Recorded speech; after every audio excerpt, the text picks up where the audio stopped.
रवींद्रनाथ टागोरांचं साहित्य, त्याचा सिनेमा करावा असं प्रत्येकालाच वाटत असतं. हाच प्रयोग त्यांनी टेलिव्हिजनवर केलेला आहे. ते अनुराग बसू आता माझ्यासोबत आहेत. सर बहुत एक अच्छा एक्सपेरिमेंट रहा और अच्छा एक्सपीरियंस रहा हमारे लिए ये सब देखना.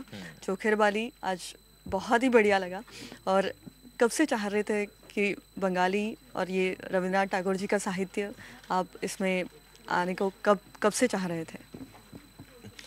जिस दिन मैं उस लायक बना कि मैं अपने सब्जेक्ट्स लेके चैनल के पास जाऊँ, चैनल मुझे शोज़ करने के लिए कहे, उस दिन से मुझे याद है इन द वेरी बिगिनिंग जब मुझे फर्स्ट टाइम किसी चैनल में गया था, मुझे इनवाइट किया गया था आपको शो करें, तब मैं यही सब्जेक्ट लेके गया कि मैं रवींद्रनाथ टैगोर की छोटी कहानियों पे शो करना चाहता हूँ। और हर बार अनफॉर्चुनेटली मुझे मना किया गया और कहा कि नहीं, अभी ऑडियंस इज़ नॉट रेडी और ये वो। और मुझे समझ में आया क्यों रेडी नहीं है, ये कहानियाँ तो 100 साल पहले लिखी गई हैं और आज भी उतनी ही नहीं है जितनी 100 साल पहले थी। अच्छा सुनो, हमें हमारी दोस्ती को नाम देना चाहिए, दोस्ती पक्की हो जाएगी। अच्छा, क्या होने चाहिए हमारे नाम? गंगा जमुना। दत्त पुराने हैं। तो फिर चंपा जूही। फूल तो मुरझा जाते हैं। मैं बताऊं? चोखेर बाली, आँख की किरकिरी। आँख की किरकिरी? मैं तेरी आँख की किरकिरी, तू मेरी। टेलीविज़न में आपने इतना बड़ा काम किया है, लेकिन अभी भी जैसे अभी आपने एपिक चैनल पे ये सब आप ला रहे हो, लेकिन एक टेलीविज़न में ये जो एक नाराज़गी का सुर रहता है कि नहीं चलेगा नहीं चलेगा, और ये डेली सोप में वो फंस जाते हैं सब, इसके बारे में आपकी क्या राय है? ये हमारा काम है नया देना और देखना कि चल रहा है कि नहीं चल रहा है। वो कहीं ना कहीं किसी ना किसी शो के साथ चैनल को और हम सबको वो रिस्क लेना पड़ता है कि हम कुछ नया दे के तो देखें। जब तक देंगे नहीं तब तक पता नहीं चलेगा, क्योंकि जो चल रहा है, if you don't take risk you will not change things. एक बार ये वो उन शोज़ में से जहाँ पे हमने कदम उठाया, हम सब काफ़ी डिसहार्टेंड हो जाएंगे अगर लगा कि ये शो नहीं चलेगा। और हम वी आर होपिंग, और हम लोग ये चाहे अगर अच्छी चीज़ होती ना कहीं पे आती है, आई ऑलवेज बिलीव कहीं पे भी है, किसी भी चैनल पे है, लोग कुछ ढूंढ ढांढ के उसको देख लेते हैं। और हाँ, सच में। और जैसे आपने टेलीविज़न का इतना बड़ा एक्सपीरियंस रहा है, टेलीविज़न चेंज होते हुए आपने भी देखा है, तो अभी आपको कैसा लगता है, ये बदलाव कैसे आ रहा है? क्योंकि बहुत अच्छे अच्छे शोज़ आपने तब से किए थे और अब वो फॉलो कर रहे हैं कोई, या शायद कुछ अलग ही मोड़ पे जा रहे हैं? नहीं, टेलीविज़न वाकई मेरा पहला शो था तारा जी टीवी में, वो पहला शो था। उसके बाद मैंने कई सारे शो किए, तारा, राहत, फिर एक कुछ दौर चला जहाँ पे सिंगल एपिसोडिक स्टोरी करता था मैं, बहुत सारे ऐसे, एक zone, Saturday suspense, love story, best seller, star best seller, अजीब दास्तान, ये सब कथाएं देखी थी। तो ये सब चल। उसके बाद सडनली दौर आया और ये मैंने भी उस दौर का मैं भी हिस्सा रहा हूँ। मेरे सारे शो उस वक्त हिट रहे हैं। कोशिश एक आशा, और I was EP on many show, मतलब उस समय मेरे असिस्टेंट ने काफ़ी शोज़ किए। लेकिन आज का कंटेंट और मैंने 10 साल पहले जब लास्ट टीवी छोड़ा था, कोई फ़र्क नहीं है। सिमिलर कंटेंट अगर आप देखें, कसौटी ज़िंदगी की, कोशिश एक आशा, कन्यादान, सेम कहानियाँ, सेम उतार चढ़ाव, सेम किरदार, सेम कहानियाँ, कैरेक्टर्स बदल जाते हैं, प्लॉट बदल जाता है, लोकेशन कभी गुजरात हो जाता है, कभी पंजाब हो जाता है, लेकिन कहानियाँ वही होती हैं। और जैसे इस कहानी की बात करें, रवींद्रनाथ टैगोर जी की कथाएं, उनका जब साहित्य से कुछ अलग माध्यम में हम अगर ट्राई करें तो बहुत मतलब थोड़ी मुश्किल भी होती होगी। जैसे सब किताब पे है, लेकिन बाहर आने में कुछ अलग डिफ़िकल्टी भी होती होगी, तो वो कैसे थी? एक तो हमारे टेक्स्ट बुक्स में स्कूल में पढ़ाते वक्त हमें से एक दो कहानियाँ टैगोर की पढ़ाई गई हैं बचपन में, और तो इनका पूरा धरोहर है। और आज की डेट पे अगर यूनेस्को ने पूरी दुनिया के 3 राइटर्स को चुना है सारी दुनिया से कि उनकी फिलोसॉफीज को दुनिया में बांटा जाए, उनमें से एक रवींद्रनाथ टैगोर है। तो ये काम तो हमें सबसे पहले करना चाहिए, हम पहले यहाँ तो शुरू करें।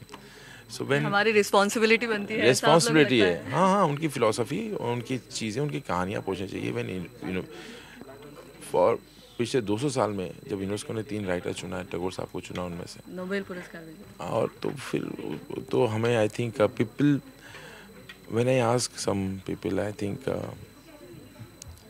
they know Rabindranath Tagore has written national anthem, Nobel prize winner, Gitanjali भी बोल देते हैं लोग। उसके बाद वो ज्ञान नहीं है उनकी फिलॉसफी के बारे में, उनके सोच के बारे में, उनकी कहानी के बारे में। और इससे मतलब थोड़ा नाराज़ी भी रहती है? नाराज़गी नहीं रहती है। I am not blaming. मेरे बच्चे को भी कहाँ नॉलेज है ज़्यादा बहुत, तो मैं ब्लेम नहीं करता हूँ। तो मेरा, हम एज ए पेरेंट्स, मेरा काम है उन्हें समझाना, बताना, जैसे जो मेरे माँ बाप ने मेरे साथ किया।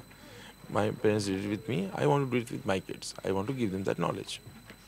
और जैसे कि जब टैगोर जी की कथाएं आती हैं तो पोएट्री आती है, रविंद्र संगीत आता है, वो बांग्ला का और वो सब कोलकाता या पूरा बंगाल एक सामने दिखाई देता है, तो कैसे आपने इसमें अवतरित किया है? नहीं, बहुत मुश्किल है। ये भाषा जो है, ये बंगाल, हिंदी जो है बहुत यंग भाषा है, बहुत जवान भाषा है, और बंगला जो है मराठी की तरह पुरानी भाषा है बहुत। तो इसलिए वो नुआंसेस जो है हिंदी में ठीक से अनुवादित होने मुश्किल है। और चूँकि हम बंगाली में पढ़ के आती थी, तो हमें लगता है कि कुछ मिस हो गया है।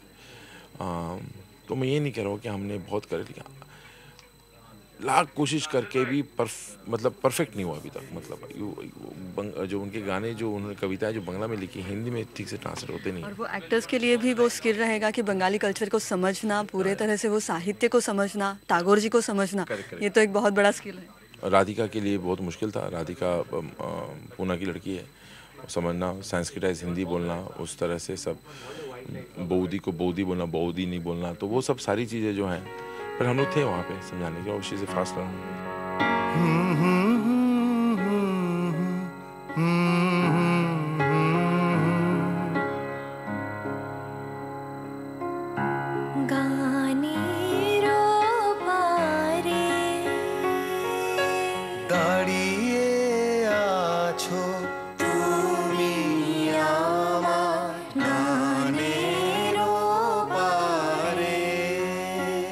चोखेरवाली के लिए राधिका का सिलेक्शन कैसे हुआ और आपको कैसे लगा कि उसी को ही कास्ट किया गया? देखिए, Radhika, it was one of the smartest decisions I have taken to cast her. Radhika का मैंने काम देखा था पहले, मेरे किसी दोस्त के बांग्ला फिल्म में भी काम किया है मैंने, उसकी बाकी दूसरी हिंदी फिल्म भी देखी थी, और and she comes out as a terrific actress, जैसे जीवंत लगती है एकदम, वेरी अलाइव। सो इस कैरेक्टर में बात थी, तो मैंने तुरंत राधिका का नाम दिमाग में आया, उसको मैंने नंबर यहाँ वहाँ से पूछ के फ़ोन किया, राधिका आई मिलने के लिए। सो फिल्म में करने का फ़ायदा होता है कई बार। शायद मुझे लगता है राधिका अगर मैं नहीं डेट करा तो, जैसे कह रही वो नहीं करती, तो मैंने उसका फ़ायदा उठाया और मैं ही खुद डेट करूँगा, और and then she did it and we really had a good time. In fact, we really enjoyed. In fact, this will be a long relationship with me and Radhika as a team. We are going to do a film also together very soon. और जैसा हम ये देख रहे हैं, एक film देख रहे हैं, ऐसा लग रहा है, तो एक पूरी ट्रीटमेंट भी बहुत ही मतलब एक लार्जर दैन लाइफ एक्सपीरियंस हमें आया था। और जैसे आपने भी पहले बहुत सारे शोज़ किए थे, लेकिन वो इस तरह के नहीं हो गए। ये आपके लिए भी एक कुछ अलग चैलेंज था? हाँ, मतलब 10 साल बाद मैं भी थोड़ा ग्रो करूँगा ना, और मैं 10 साल पहले जो टीवी में काम किया वो तो नहीं करूँगा, कुछ नया करूँगा, कुछ ज़्यादा बड़ा करूँगा। और मैंने फर्स्ट टाइम अपने टेलीविज़न का काम इस तरह बड़े पर्दे पे देखा है, मैंने फिल्म का काम बड़े पर्दे पे देखा है। तो जब टीवी का काम आप, अरे बाप रे, तो पूरा खुल गया इतना, मतलब आपकी सारी चूड़ियाँ पकड़ी जाती हैं, बहुत डरावना होता है एक्सपीरियंस। लेकिन it was nice because it was nice this what we did when we were thinking while shooting कि हम फिल्म की तरह शूट करेंगे। बाबा कहते थे सबको, टीवी की तरह नहीं करेंगे, तो आज फिल्म की तरह देखें बड़े पर्दे पर, अच्छा लगा। बस अभी इंतज़ार है आगे। बस लास्ट क्वेश्चन, जग्गा जासूस के बारे में, नेक्स्ट ईयर आ रहा है? हाँ, नेक्स्ट ईयर आ रहा है, और बस, और ऐसे लग रहा है कि नेक्स्ट ईयर तो कहीं बहुत दूर है, एंड थोड़ा गैप लंबा हो गया, but no problem, next year 2 picture आ जाएंगी मेरी।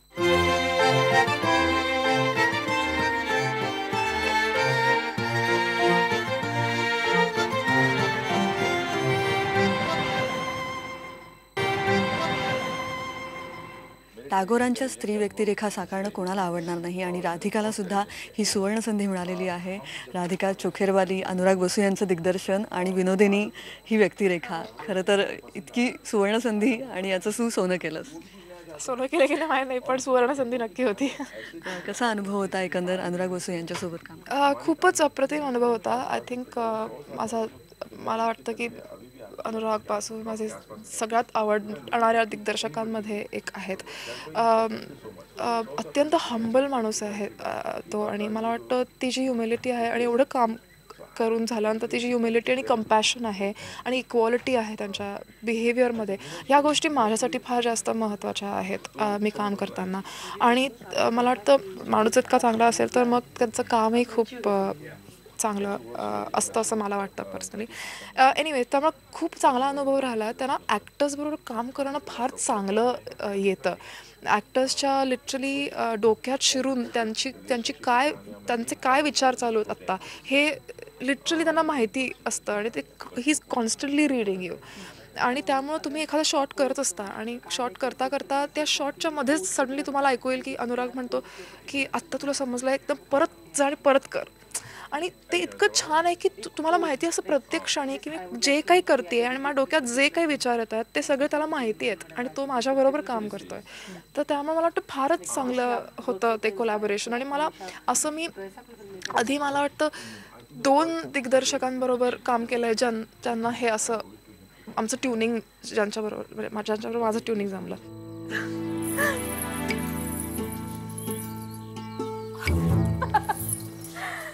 शर्म आ रही है? ये जब हुआ होगा तब आ करके कसमसाई होगी. छी, लाज नहीं आती? लो, करो तुम और लज जाऊं मैं. सहेलियों में ऐसी बातें नहीं होगी तो किस में होगी? टागोरांच्या स्टोरीज म्हणजे प्रत्येक ॲक्टरसाठी एक खरं तर खूप म्हणजे इच्छा असते की पूर्ण आपलं स्किल पणाला लागावं. आणि अशा वेळी चोखेरवालीसारखी, पण खरं तर ऋतुपर्ण घोष यांचा सिनेमाही येऊन गेलेला आहे. चोखेरवाली करावं असं प्रत्येकाला वाटत असतं, आणि अशा वेळी ही संधी चालू आली तर कुठेतरी ती कम्पॅरिझन होईल असं कधी वाटलं नाही. मला खरंच मला हा विचारही नव्हता आला मनामध्ये. ते नंतर आता PR कुणाकुणाचे काय सुरू झाल्यानंतर पेपरामध्ये आल्यावर मला असं झालं की ऑफकोर्स मी बघितलं नाही अजून, तर मी काही विचार नाही केला त्याचा.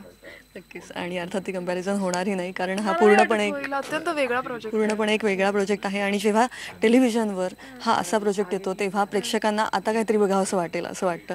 तर टेलिव्हिजन खरं तर या निमित्ताने पहिल्यांदाच तू करतेस, पण अर्थात तो एक सिनेमा आहे असं आम्हाला वाटत आहे. तर हा एक्सपिरियन्स कसा होता? तेच मी यापूर्वी कधी टेलिव्हिजन केलं नाही आणि पुढे करीन की नाही याबद्दल मला खात्री नाही. त्यामुळे मला काही कम्पेअर करायला नाही आहे त्याबरोबर. पण मी जे बघितलं आहे टेलिव्हिजन आणि त्यानुसार मला जे वाटतं की, आणि जे ऐकलं आहे, कारण माझे अनेक मित्रमैत्रिणी काम करतात, त्यासारखं काहीही नव्हतं. लिटरली फिल्मचं शूटिंगसारखं होतं. सकाळी जाऊन मी असंच वाटायचं सिनेमा करतोय असंच वाटतं. पूर्ण वेळ सिनेमा, विचारही नाही डोक्यात आला की खरं तर TV साठी आहे. अर्थात. आणि सहकलाकार जे आहेत त्यांच्यासोबतचा तो अनुभव कसा होता? सुमित व्यास सारखा अत्यंत संवेदनशील अभिनेता सोबत. सुमितला मी ओळखते खूप आधीपासून आणि थिएटरमुळे, आणि बाकीच्यांशी माझी ओळख नवीन होती, पण सगळेजण इतके काय म्हणूयात डेडिकेटेड होते काम करण्यात आणि इतके टॅलेंटेड ॲक्टर्स आहेत. त्यामुळं ते 15 दिवस शूटिंगचे फार चांगले गेले आणि सुमित बरोबर काम करण्याची त्यानिमित्ताने संधीही मिळाली. आणि बंगाली कनेक्शन या आधी तुझं होतं, बंगाली सिनेमासुद्धा एक केलेला आहेस, तर या निमित्ताने पुन्हा एकदा ते बंगाली प्रेम पुन्हा वर आलं आहे. आता I think it's hi time I should learn Bengali properly. अनेक ऑफर्स तशाही यायला सुरुवात झाली असेल. एखादे बंगाली शब्द आम्हाला. देखून चोखेरवाली.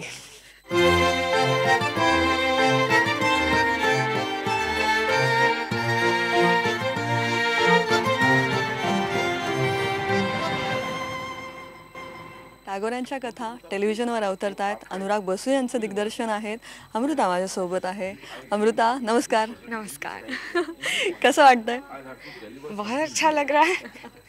अनुराग बसू का डायरेक्शन और इतना बहुत अच्छा ये सागा जैसे आ रहा है इस चैनल पे, और टेलीविज़न पे आ रहा है लेकिन लग रहा है कि कुछ फिल्म देख रहे हैं. तो यही अनुभव आपको भी आया एक्टिंग करते वक्त? बिल्कुल, मुझे तो फ़र्क नहीं लगा कि, और जब मैं शूट कर रही थी तो मेरे मन में ऐसे कोई बात नहीं आई कि मैं TV कर रही हूँ, फिल्म नहीं कर रही हूँ.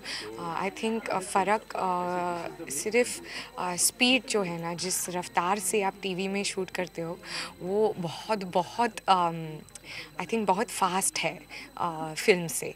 क्योंकि टाइम कम समय है, बजट्स भी कम होते हैं, तो आई थिंक वही फ़र्क था. पर कंटेंट में, और जब आप ये सीरीज़ देखोगे तो आपको लगेगा कि आप एक फ़िल्म ही देख रहे हो. एक दिन में कितने सीन्स किए? वो तो मुझे याद नहीं, वो आप दादा से पूछ लीजिए। पर जो मेरी कहानी है ब्रोकन नेस्ट, जो 2 एपिसोड्स की है, तो मतलब जो टाइम स्पैन है वो तो फिल्म की तरह ही है। हमने 14 दिन में शूट की, तो आप ही समझ लो कि कितनी जल्दी शूट करनी पड़ती है। और आपकी जो व्यक्ति रेखा थी, ये जो कथा थी, इसके बारे में क्या बताओगे? मेरे कथा के बारे में अगर आप मुझसे पूछो कि सारे टैगोर के जो उनके फीमेल प्रोटैगनिस्ट हैं, बहुत ज़्यादा स्ट्रांग है, कुछ डिफरेंट है। बहुत स्ट्रॉन्ग है, पर मुझे चारुलता और चुकेरवाली सबसे ज़्यादा पसंद है। तो मुझे तो बहुत खुशी हुई जब दादा ने बोला कि I want you to play Charulata. और चारुलता की कहानी और उनका वो जो किरदार मैंने निभाया है, वो हमेशा मेरे दिल के बहुत पास रहेगा। और जैसे कि रविंद्रनाथ टैगोर जी सबके प्यारे हैं और अभी भी वो सबको रिलेट होते हैं उनकी कथाएं। तो आपने भी कभी उनका लिटरेचर वो सब पढ़ा था या कुछ चाहते थे कि कहीं ना कहीं ये कुछ करना है? मैंने ज़्यादातर आई डोंट थिंक मैंने कोई कहानी पढ़ी थी टैगोर की, पर मैंने फिल्में देखी हुई थी जो सत्यजीत रे उनके कहानियाँ पर फिल्म बनाते थे। तो मैंने चुकेरवाली देखी हुई थी और ऐश्वर्या राय ने भी अभी चुकेरवाली की। हाँ, और देन आई सॉ मैंने चारुलता भी देखी हुई थी। और एक सीन है चारुलता में जहाँ वो अपने बेचारी उसके पास कुछ करने को है ही नहीं, तो वो बोर होती है पूरे दिन। और वो एक सीन है जहाँ कैरेज आ रहा है और वो अपने बाइनोक्यूलर्स जो है दूरबीन के साथ वो देख रही है खिड़की जाके, जब तक खिड़की ख़त्म हो गई और फिर वो ऐसे ही खड़ी रहती है। एंड आई थिंक वो सीन मुझे याद है। और जैसे ही उन्होंने कहा चारुलता, इमीडिएटली मुझे वो सीन याद आ गया और मैंने कहा हाँ, मुझे करना है। क्या बात है। और जैसे अनुराग बसु के साथ काम करने में हर एक का एक सपना रहता है, तो वो एक्सपीरियंस आपके लिए कैसा था? क्योंकि वो दिमाग समझते हैं, ऐसा अभी कि सब ने कहा है, तो ये कैसा था? बिल्कुल, बर्फ़ी देखने के बाद तो मैं उनकी फ़ैन हो गई थी। तो डेफ़िनेटली मेरी भी लिस्ट में अनुराग बासु लिखे हुए थे, पर कभी सोचा नहीं था कि ये जो मेरे विश लिस्ट में थे इट विल एक्चुअली हैपन। सो मैं तो बहुत खुश थी उनके साथ काम करके। और जो मेरी कहानी है एक्चुअली उनके धर्मपत्नी ने डायरेक्ट की थी, वो चारुलता तानी बासु ने डायरेक्ट की है। तो एक्चुअली मुझे उनके साथ भी काम करने को मिल गया। और 2 बसु साथ में। हाँ, और दादा भी सेट पे होते थे। तो जो एक्सपीरियंस था वो बहुत ही अच्छा था। स्टोरीज ऑफ रविंद्रनाथ टैगोर, इस वजह से दर्शकों के लिए एक नई ट्रीट अभी आ गई है। हाँ। तो जैसे ऐसे इस तरह के सीरियल्स और कुछ शोज़ ऐसे आने चाहिए जो देखने का मन चाहे और कुछ उनको कुछ और अलग, मतलब अपने ही साहित्य का, अपने ही लिटरेचर का वो उनके पास जाए, ऐसा कुछ लगता है? आई थिंक बिल्कुल, ऑफ कोर्स, ये जो सवाल पूछ रहे हो विदाउट थिंकिंग मैं हाँ कहूँगी। आई थिंक कि एपिक जो कर रहे हैं कंटेंट और क्वालिटी ला रहे हैं टेलीविज़न स्क्रीन्स पर, वो बहुत ही अच्छा कर रहे हैं। क्योंकि जो टेलीविज़न की रीच है वो फिल्म से काफ़ी ज़्यादा है।